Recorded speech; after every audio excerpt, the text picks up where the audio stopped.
De Salmos capítulo 53, versículo 1 al 6. Dice así, Salmos 53, versículo 1 al 6. El necio ha dicho en su corazón, no hay Dios. Se han corrompido, han cometido injusticias abominables. No hay quien haga el bien.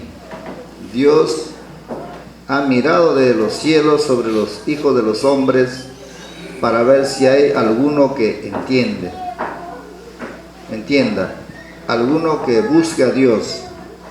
Todos se han desviado a una, se han corrompido. No hay quien haga el bien, no hay ni siquiera uno.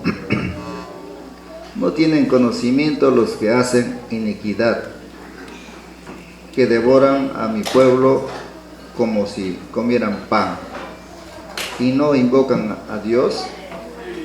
Donde antes no había temor, allí tiemblan de espanto, porque Dios esparció los huesos del que acampaba contra ti. Tú los avergonzaste porque Dios los había rechazado. Oh, si de Sión saliera la salvación de Israel, cuando Dios restaure a su pueblo cautivo, se regocijará Jacob y se alegrará Israel. También les invito a abrir sus Biblias en Primera de Corintios capítulo 6, versículo del 9 al 11. 6 del 9 al 11. Primera de Corintios capítulo 6, versículo 9 al 11, dice así: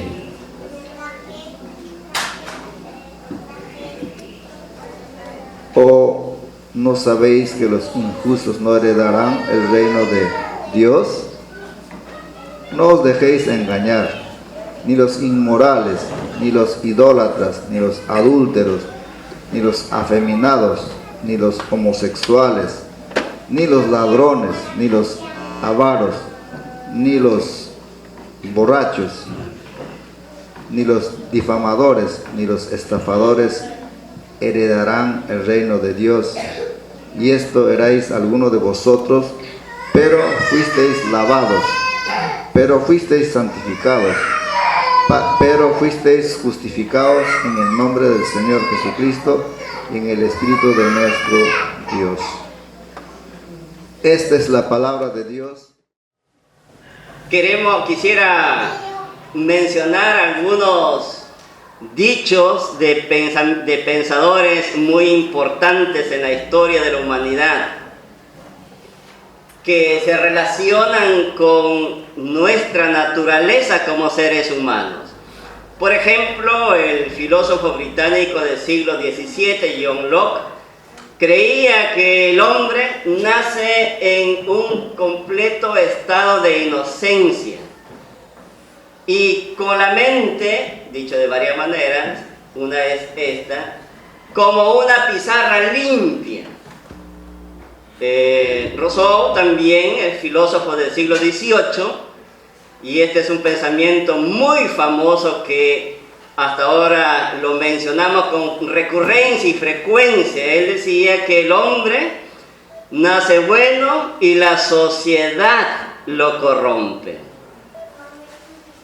Bueno, estas ideas se pueden trazar hasta el estado griego antes de Cristo, pero han evolucionado como todas las ideas van evolucionando y mejorando. Por ejemplo, dentro del sector cristiano evangélico en general, se ha adoptado una postura marxista, elaborado por este famoso teólogo que escribió Teología de la Liberación. Su pensamiento es esto. Y podemos resumir el libro más o menos de esta manera en mis propias palabras. El hombre no se ve corrompido por el pecado, sino por la opresión económica Pero al liberarse de los poderes opresivos, entonces el ser humano quedará libre para evolucionar hacia una sociedad de igualdad y de justicia y de paz.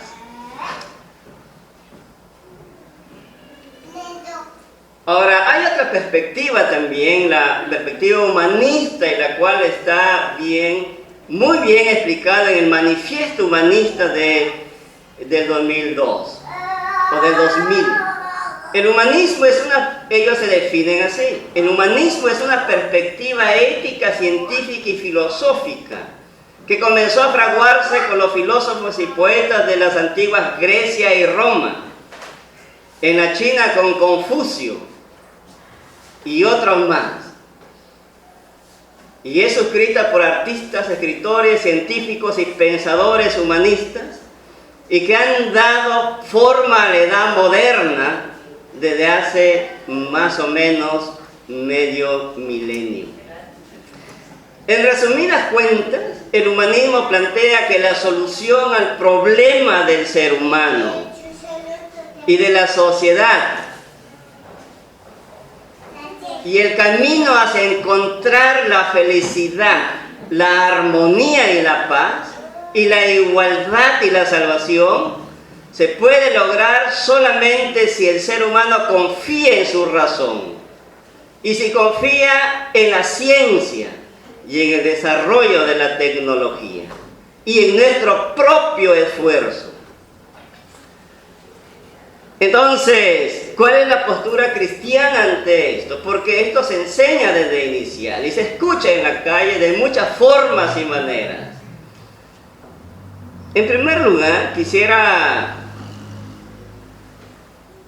ir a los hechos, la evidencia de los hechos, la vivencia de cada sociedad y de cada ser humano en sí mismo refuta estas presuposiciones para alcanzar la salvación, la verdadera libertad, la paz, una sociedad igualitaria que vive en armonía. Bueno, en primer lugar, por ejemplo, tenemos que este pensamiento humanista se derrumbó después de la Segunda Guerra Mundial. Y Karl Popper escribe todo un tratado voluminoso sobre este tema, enseñándonos de que el ser humano ha fallado rotundamente. Por ejemplo, en la Primera Guerra Mundial no se sabe con exactitud, nunca se sabrá, pero se calcula que murieron entre 10 millones de personas. Y en la Segunda Guerra Mundial entre 80 a 100 millones de personas. Las guerras no se han extinguido. Las sociedades que posiblemente nosotros consideramos más desarrolladas son las que traen más conflictos al mundo entero, como lo vemos hoy en día. Invasiones por territorios, por ganancias económicas, por pasar a la historia como alguien que quiso construir un imperio, etcétera, etcétera. La educación ha avanzado enormemente y ha solucionado muchos problemas, obviamente, ha traído comodidades a la humanidad, de la cual usted y yo disfrutamos hoy en día. Pero a pesar del avance de la educación, del desarrollo científico y tecnológico, las sociedades en las cuales nosotros hoy día vivimos, y podemos observar por las noticias, viven enfrentados en grandes problemas de diversos tipos. Como hoy día, por ejemplo,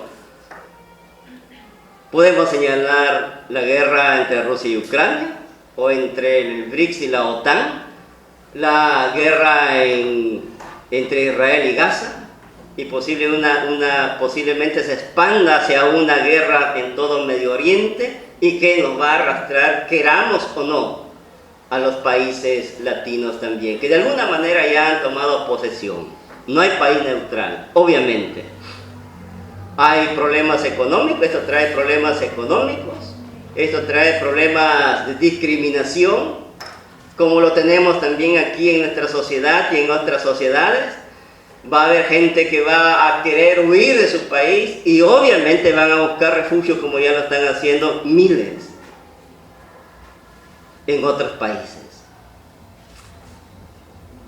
Entonces, no estamos en contra del desarrollo de la ciencia y de la tecnología y en el avance de la calidad de la educación, en ninguna manera. Pero en nuestra perspectiva cristiana, eso debería de ocurrir.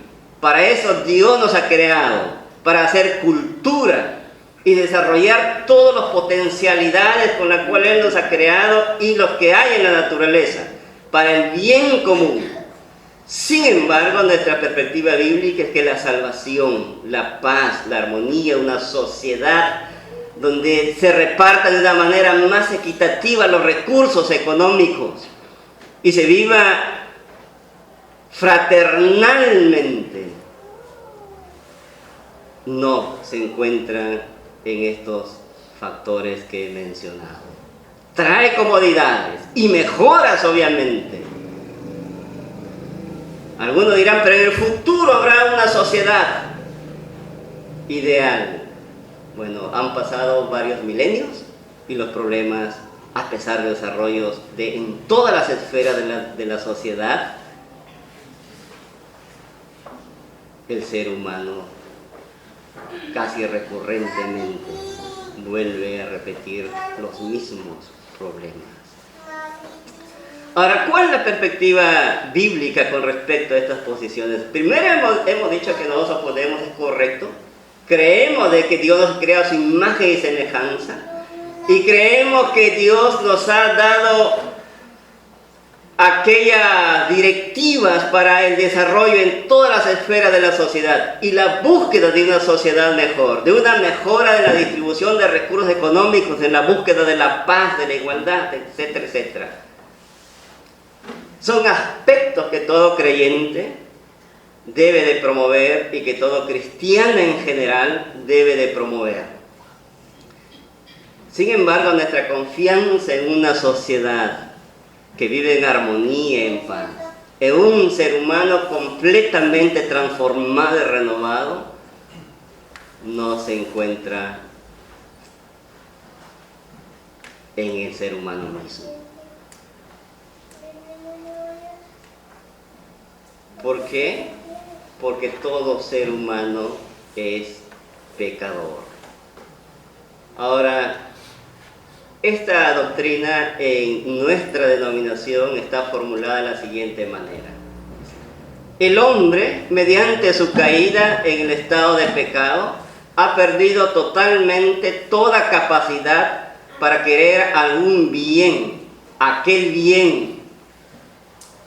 Y estando muerto en pecado, es incapaz de convertirse o prepararse para ello por su propia fuerza. A esta doctrina se le llama la inhabilidad total del ser humano. Ahora, esto suena pesimista, obviamente, aparentemente, pero permítanme explicarle un poco más a fondo.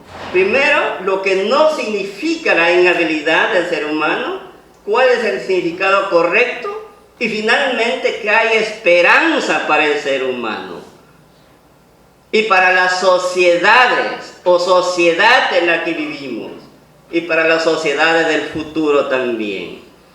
En primer lugar, ¿qué es lo que no significa esta doctrina? Entonces, lo que no significa es que todos los hombres sean iguales de malos, en ninguna manera. Y esto lo vivimos permanentemente. No significa que el hombre sea tan malo como pudiera ser, ni que exista alguna persona destituida por completo de virtud. Hay personas virtuosas, obviamente. Tampoco significa que la naturaleza del ser humano sea mala en sí misma, o que el cuerpo del ser humano sea malo en sí mismo, en ninguna manera. Ni que el espíritu del hombre esté inactivo, ni mucho menos que nuestro cuerpo físico esté muerto. Lo que en realidad significa es que el hombre, desde la caída de nuestros primeros padres, se encuentra bajo la maldición del pecado y que es movido por principios pecaminosos y que es incapaz de amar a Dios o de hacer algo que amerite por sus propios esfuerzos su propia salvación. Ese sería el resumen de lo que significa la inhabilidad total del ser humano. Ahora, quisiera explicar brevemente, haciendo un resumen, lo que significa. En primer lugar, las Sagradas Escrituras nos informa y nos enseña que no hay ningún ser humano, a excepción de Jesús, que existió hace más de 2000 años, que sea justo. El apóstol Pablo en Romanos 3:10 nos dice lo siguiente: como está escrito, no hay justo ni aun uno.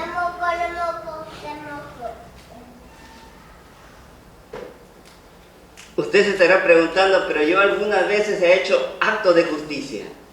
Algunas veces, pero otras veces no lo he hecho. Yo también. En algún momento de nuestra existencia, en algún punto de nuestra historia como seres humanos individuales, hemos cometido varios actos de injusticia. Por eso la Sagrada Escritura dice: no hay ningún ser humano que siempre piense, desee y haga lo que es justo delante de Dios. Si hemos fallado una sola vez, o hemos hecho un acto de injusticia una sola vez en nuestra vida, entonces somos injustos.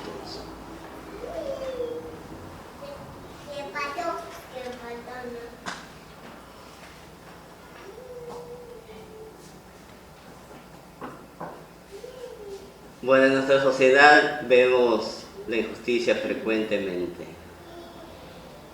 en todas las esferas, y al parecer va en incremento. En segundo lugar, significa que el ser humano es incapaz de buscar a Dios.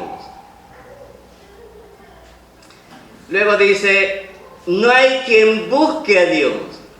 Todos se desviaron, a unas se hicieron inútiles. No hay quien haga lo bueno, no hay ni siquiera uno. Y luego también Pablo va a decir: por cuanto los designios de la carne son enemistad contra Dios, porque no se sujetan a la ley de Dios, ni tampoco pueden. Lo que Pablo está diciendo aquí, y eso lo vivimos frecuentemente, que no deseamos las cosas de Dios en nuestro estado natural. Y este no deseo hacia Dios se manifiesta en pensamientos, en emociones, en prácticas, en la vida diaria. No solamente una negación, Dios no existe y punto, no. Con nuestros actos también demostramos esto.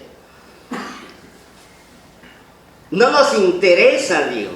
Es más, queremos excluirlo a Dios de nuestra vida. Esa es nuestra naturaleza común en todo ser humano.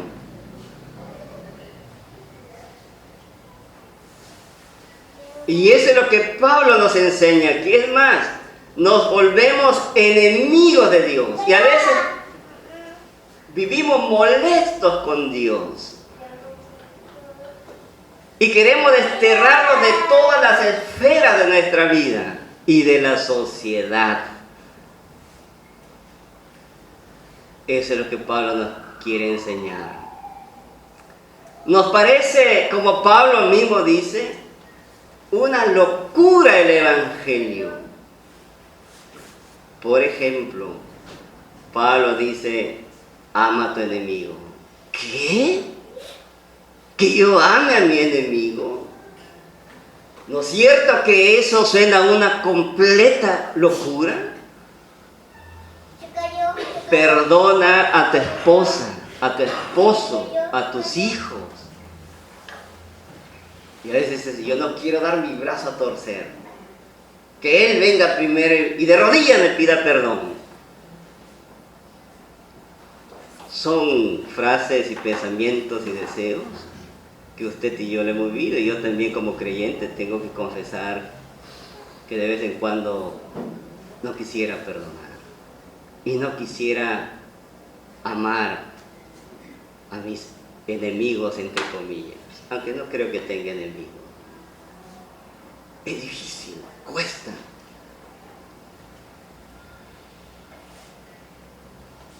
El no perdonar a veces se cuenta como una virtud. Yo gané. El no reconocer nuestros pecados, por ejemplo. El no admirar los mandatos de Dios o a Cristo mismo. El no ver lo glorioso a Él mismo. Y queremos desterrarlo de nuestra vida. Por eso Pablo dice, no hay quien busque a Dios.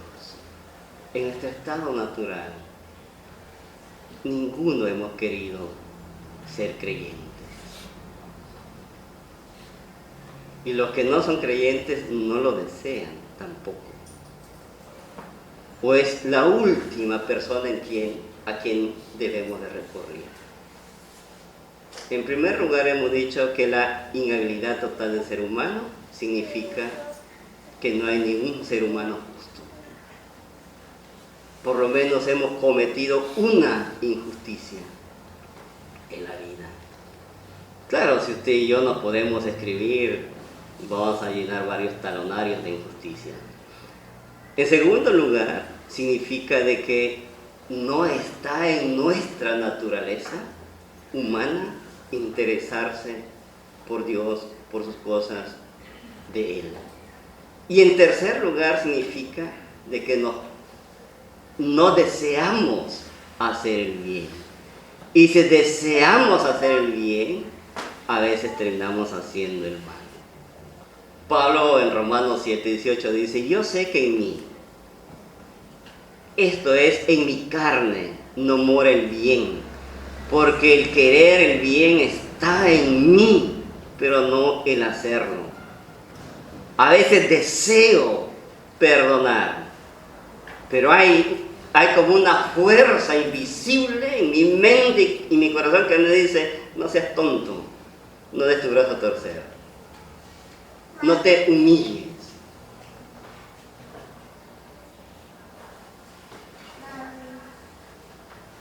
Y sucumbimos a esta forma de razonamiento y sentimiento. Es nuestra carne aquí, no significa la carne del hueso, significa en el corazón, en los deseos, en la mente, en el alma del ser humano. Y esta es una lucha que cada día nosotros lo vivimos en todas nuestras relaciones. A veces deseamos hacer el bien y tenemos muy buenas intenciones. Y qué bueno que las tengamos. Pero las terminamos malogrando. Y se quedan solamente en buenas intenciones. Por eso algunos han popularizado este dicho. El infierno está lleno de gente con buenas intenciones. Pero nunca lo llevaron a cabo.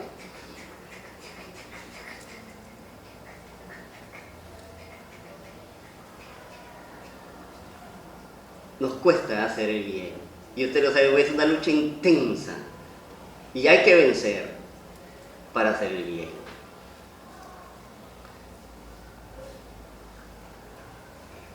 Ahora, y esto es así porque todo ser humano, por naturaleza, tenemos la inclinación de hacer lo que es malo. Claro, no negamos que la sociedad influye. Por supuesto influye.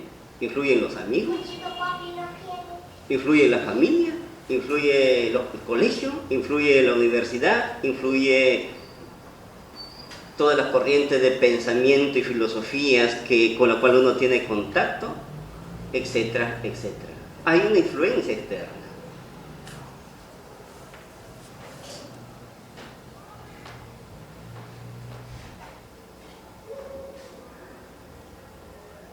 Pero nuestro corazón, nuestra mente, también tiene la tendencia hacia la búsqueda de lo prohibido, de lo malo, de lo oscuro. En el libro de Génesis, esta perspectiva se enuncia de la siguiente manera, en Génesis 6:5. Y vio Jehová que la maldad de los hombres era mucha en la tierra. No es muy diferente a nuestro estado actual en la tierra. Y vio Jehová que la maldad de los hombres era mucha en la tierra. Ahora hay mucha maldad. Hay mucha maldad en nuestra sociedad. Usted y yo a veces ni siquiera podemos ir con nuestro celular caminando por la calle, ¿no? Porque aquí mismo, frente a la iglesia, a veces a uno le roban, ¿no? Con la puerta de tu casa. ¿No es cierto? Hablando de la delincuencia y de la maldad en nuestra sociedad. Y vio Jehová que la maldad de los hombres era mucha en la tierra, y que todo designio de los pensamientos del corazón de ellos era de continuo solamente el mal. Esto me hace recordar las coimas aquí, ¿no? A pesar de que la gente está yendo presa, pero se insiste, ¿no?, en las coimas, desde el más alto nivel, desde los presidentes o presidentas hasta a veces el más bajo nivel.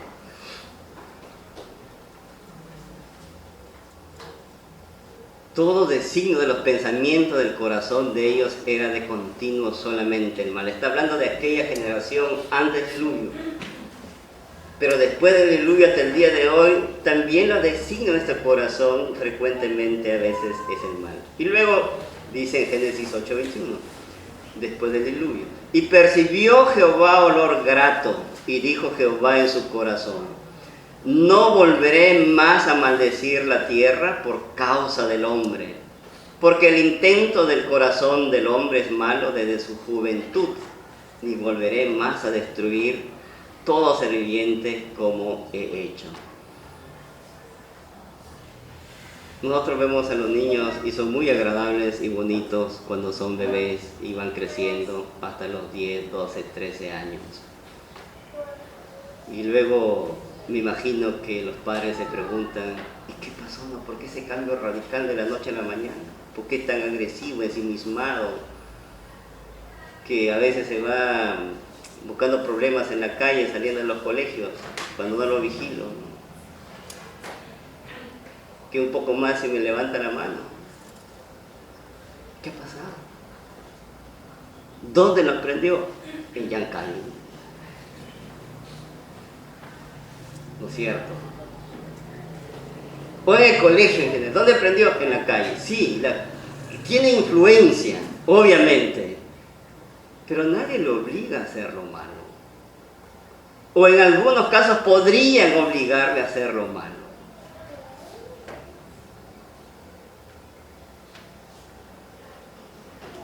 Pero en la perspectiva bíblica, esas características de querer hacer algo malo está en el corazón, en la mente del ser humano. Y poco a poco se va develando. Y obviamente cada etapa tiene sus características propias. También nosotros los viejos, ¿no? Claro, es que somos más astutos tal vez, algunos más que otros, y se sabe ocultar muy bien. 30, 40, 50 años de aprendizaje, ¿no? Y se sabe a veces sonreír y dar un buen abrazo, y en la mente tener deseos malos sobre las personas a veces. Entonces, ¿dónde está el problema? En el corazón del ser humano, en la mente del ser humano, no en el músculo del corazón. Cuando la Biblia habla del corazón se refiere al alma y la mente del ser humano. Ahora, a este estado, la Biblia dice: si el hombre natural no percibe las cosas que son del Espíritu de Dios, porque para él es locura, y no las puede entender porque se han de discernir espiritualmente. Claro, como les he mencionado en algunos ejemplos, varios aspectos de nuestra vida, varias cosas que debemos hacernos, por eso es locura, contradictorias, antinaturales si no negamos hacerlas. El ser humano puede llegar a un conocimiento intelectual de los hechos de Dios, de la doctrina de Dios, de las historias bíblicas, pero en su estado natural nunca desearía reconocerlo y no lo va a hacer. Nunca encontrará deleite en la palabra de Dios, en Dios mismo. Nunca verá a Cristo como el único Señor y Salvador de su vida. Entonces, ¿por qué sucede todo esto? O a este estado, mejor dicho, a este estado, o a estas cualidades y características del ser humano, la Sagrada Escritura le pone un calificativo: muertos espiritualmente. Ahora, cuando Pablo se manda una carta a la iglesia de los hermanos de Éfeso, les hace recordar lo que era en el pasado y cómo Dios ha obrado en ellos para liberarles. Pablo en Efesios 2:1 les dice así: y Él os dio vida a vosotros cuando estabais muertos en vuestros delitos y pecados. Había una iglesia allí, no sabemos el tamaño, pero habían creyentes allí, y Pablo por alguna razón les hace recordar esto: que Cristo Jesús les ha dado vida.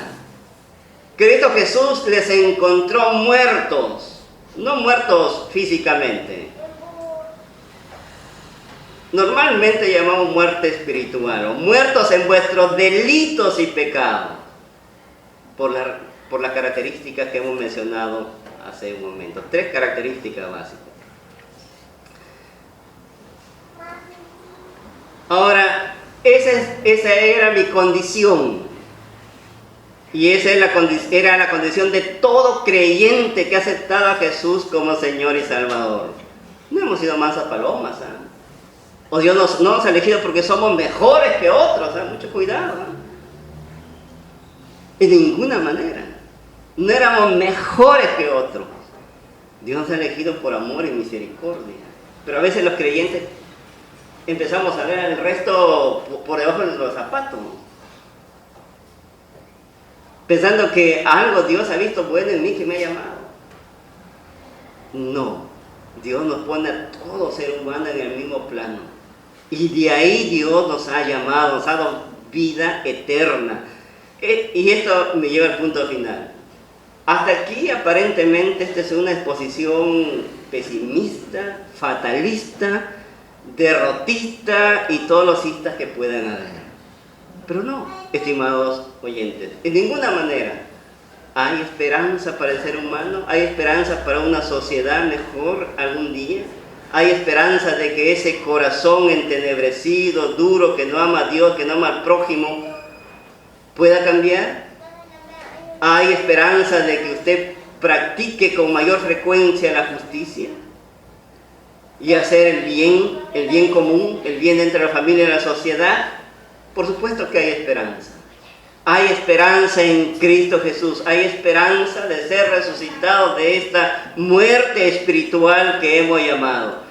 Y que Cristo ofrece una transformación completa, parcial ahora, pero completa cuando Él venga por segunda vez.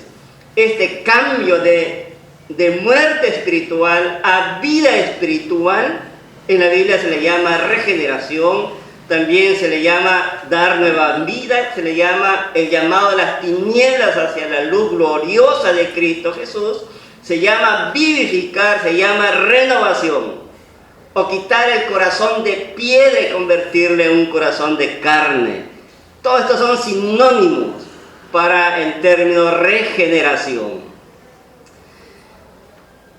Y la Sagrada Escritura lo presenta como una obra única y exclusivamente de nuestro Señor Jesucristo. Y lo hace por amor y misericordia. La Biblia nos dice lo siguiente en Efesios 1, 18, 20. Pablo dice lo siguiente: mi oración es que los ojos de vuestro corazón sean iluminados, para que sepáis cuál es la esperanza de su llamamiento, cuáles son las riquezas de la gloria de su herencia en los santos, y cuál es la extraordinaria grandeza de su poder para con nosotros los que creemos, conforme a la eficacia de la fuerza de su poder, el cual obró en Cristo cuando lo resucitó de entre los muertos y lo sentó a su diestra en los lugares celestiales.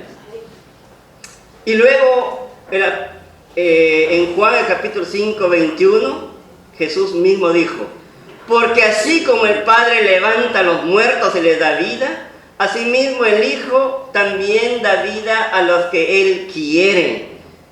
Aquí nos está hablando Pablo de la resurrección espiritual, es decir, Dios ha obrado con gran poder para resucitar a Jesucristo de entre los muertos, físicamente. Y Cristo está vivo y sentado a la diestra de Dios Padre Todopoderoso. Esa misma potencia del Padre obra en el creyente cuando Él decide convertir a un ser humano con las cualidades antes mencionadas, que nosotros los creyentes también las teníamos. Es un poder extraordinario y sobrenatural.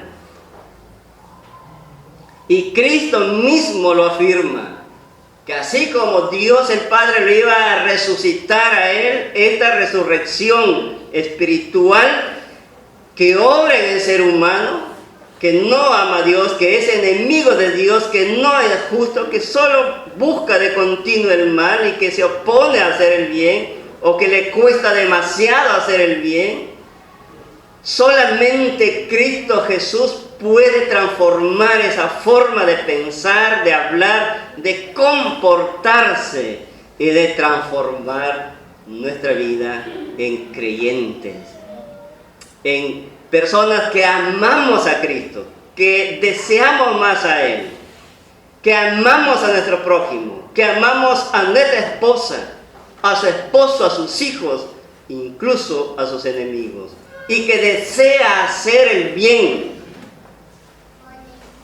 y la justicia.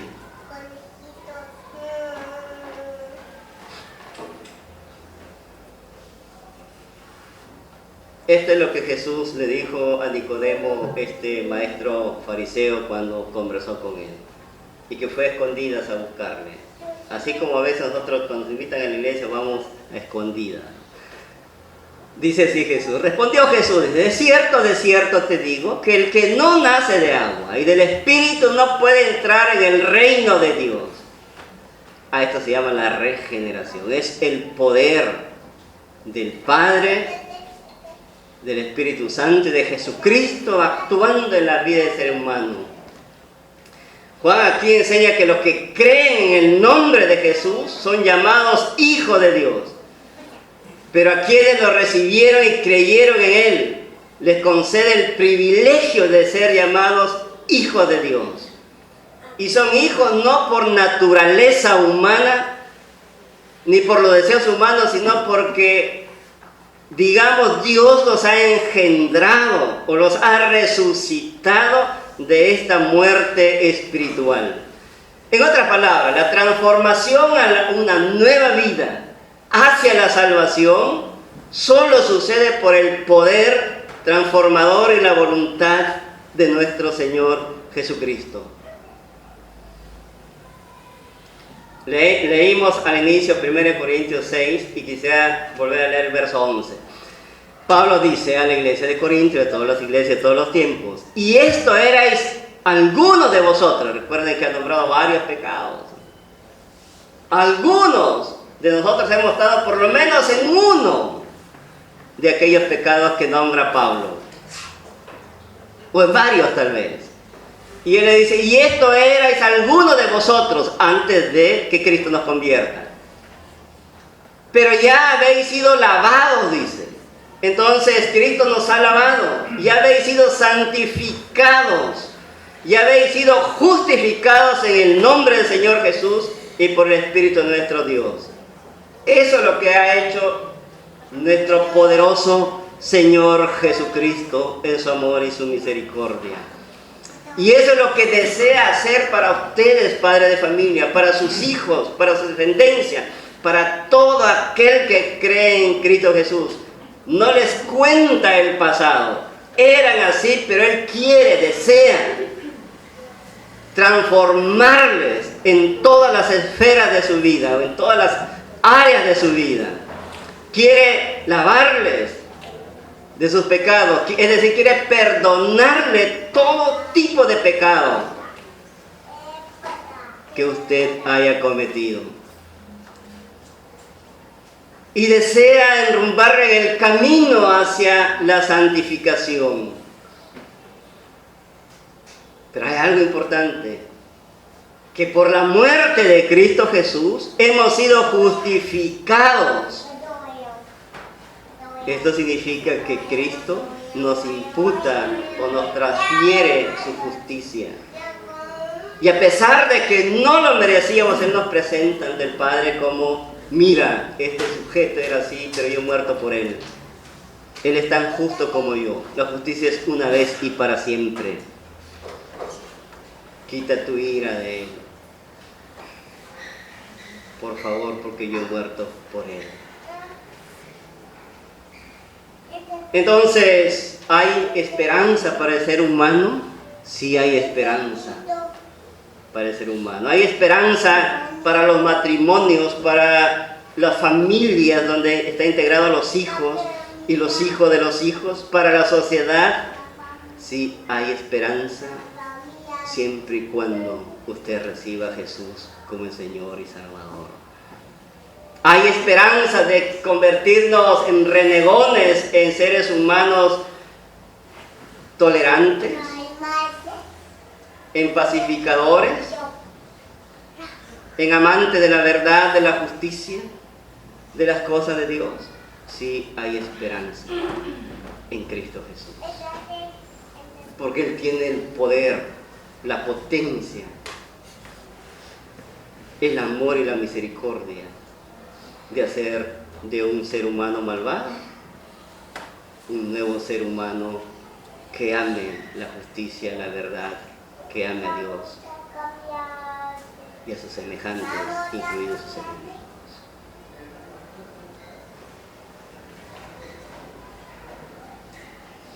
La salvación solo se encuentra en Cristo Jesús. Y nuestra intención es animarle a usted a encontrarse con Cristo Jesús.